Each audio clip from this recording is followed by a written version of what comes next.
Obviously shocking what's happening, but the key part here, the key insight that perhaps I can give is that the two main actors within the UK that could stop this terrorist attack of happening have both failed. On the one hand, you have the government who are completely denying that it's anything to do with a political situation around the Muslim world, foreign policy that Muslims are outraged about, that has completely ruined the lives of millions of people.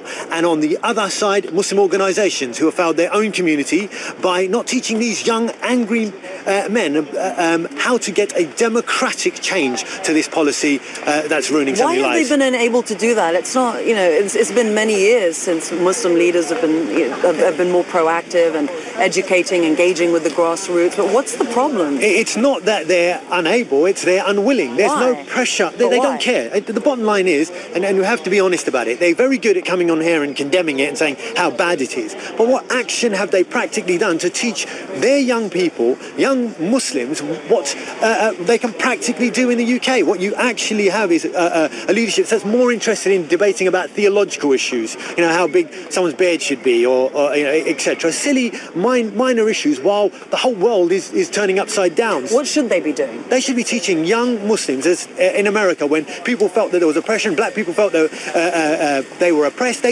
Martin Luther King took them on a political journey to free themselves. Well, why can the Muslims not do the same? The reason is they don't know how to do it, they don't know if it would work, and they simply have no skills or leadership that would lead them along that pathway. That failure has led to this outrage that's sweeping across the Muslim world that hit America in the Boston bombings, and now is hitting the UK to sweep, and this blowback is happening in the Western world now, that's saying that we're going to stop what's happening abroad. As they said, the bomber said, an eye for an eye, a tooth for a tooth. You're not going to live in peace until we live in peace. It's all pointing back to their anger at what's happening in the Muslim world.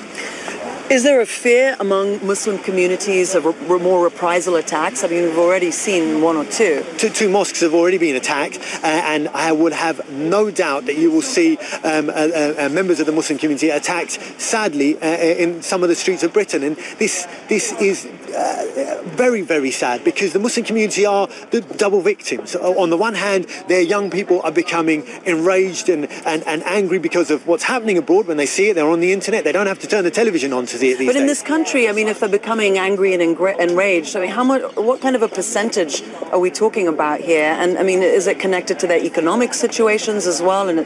But it's not just motivated by ideology. I mean, what are we talking? Young people? Are we talking 5%, 10%? What? The anger is across the board. The anger bubbling over into an attack, we don't know. What I could say is that the anger is bubbling away, and you never know when the next step is going to be taken by one of these young guys. That anger, when they go on the internet and they see people being blown up by a drone, when they see whole villages destroyed, when they see dictators being propped up by Western governments, and they see the devastation it causes across the Muslim world, these young people internalise it and say, well, why us? Why are we living like this? We're going to do something. And that's the critical juncture when those young people need to say, we're going to do something, or the leader says, yes, political action, just like Martin Luther King did.